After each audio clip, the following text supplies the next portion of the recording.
Halo, Assalamualaikum warahmatullahi wabarakatuh. Salaman hacker, salam sejahtera semuanya.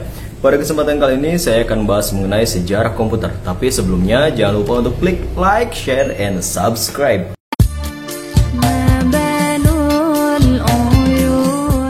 Saat kita berbicara komputer, mungkin sudah bukan lagi menjadi barang asing di telinga kita dan kehidupan kita saat ini. Komputer telah menjadi bagian yang sangat penting bagi kehidupan manusia modern pada abad ini. Komputer bisa digunakan sebagai alat yang membantu aktivitas manusia, sehingga memudahkan semua pekerjaan-pekerjaannya. Akan tetapi, proses perkembangan komputer tidak serta-merta canggih seperti sekarang ini, karena telah melalui proses panjang dan beberapa tahap. Sejarah komputer pun terus berkembang setiap waktunya, hingga sampai kita rasakan sekarang ini. Pada abad industri 4.0 saat ini, komputer menjadi bagian yang cukup vital. Komputer yang sekarang kita kenal sangat jauh berbeda dengan komputer terdahulu, mulai dari segi bentuk, kinerja, hingga komponen yang dipakai. Tapi tahu tidak sih bagaimana sejarahnya tentang komputer?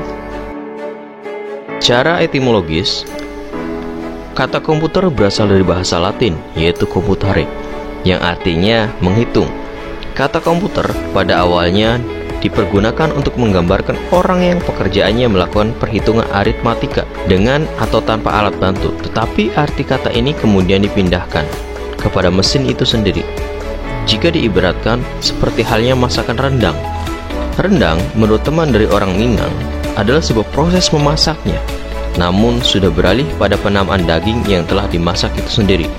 Begitulah diibaratkan dengan komputer. Dalam sejarahnya, komputer banyak yang menulis atau menjelaskan hanya dimulai dari penciptaannya, yaitu dari generasi yang pertama pada tahun 1946 sampai dengan 1959, yang pada saat itu pengoperasiannya memerlukan kekuatan listrik yang sangat besar dan disebut Electronic Numerical Integrator and Computer atau ENIAC. Padahal dalam hal ini ada peran ilmuwan Islam yang tidak boleh dilupakan, yakni Muhammad bin Musa al-Khwarizmi sebagai penemu aljabar dan algoritma.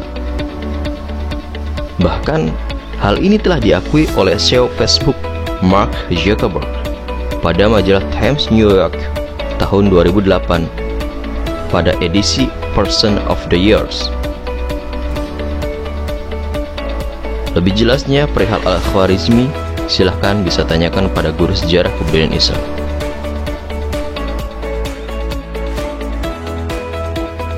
Komputer generasi pertama, sirkuitnya menggunakan vacuum tube atau tabung ruang hampa yang memiliki ruang atau ukuran yang cukup besar. Program ini dibuat dengan bahasa mesin atau assembler. Ukuran fisik komputer sangat besar, cepat panas, proses kurang cepat, kapasitas penyimpanannya kecil, dan tentunya memerlukan daya listrik yang cukup besar. Orientasinya pada aplikasi bisnis. Transistor adalah perangkat yang terdiri dari bahan semikonduktor yang digunakan untuk menguatkan sinyal atau membuka menutup sebuah sirkuit. Transistor pada generasi kedua ini menggantikan teknologi tabung hampa pada generasi pertama.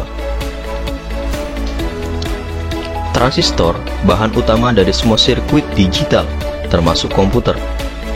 Saat ini, mikroprosesor terbaru berisi puluhan juta transistor mikroskopis. Sebelum menggunakan transistor, sirkuit digital yang terdiri dari tabung hampa memiliki banyak kelemahan. Transistor ditemukan pada tahun 1947, namun penggunaannya belum terlalu luas sampai akhir tahun 50-an. Komputer generasi kedua ini masih mengandalkan kartu sebagai masukan data dan cetakan untuk keluaran. Komputer ini mulai berpindah dari bahasa mesin biner ke bahasa mesin simbolik atau ke bahasa simbolik yang memungkinkan programmer mudah dan menggunakan perintah-perintah dalam kata-kata yang dimengerti.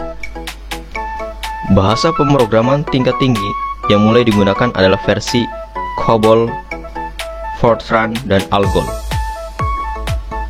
Komputer ini merupakan komputer pertama yang menyimpan instruksi-instruksi ke dalam memori. Komputer pertama dari generasi ini dikembangkan untuk keperluan industri energi atom. Pengembangan sirkuit terpadu (integrated circuit) adalah ciri dari generasi komputer ketiga.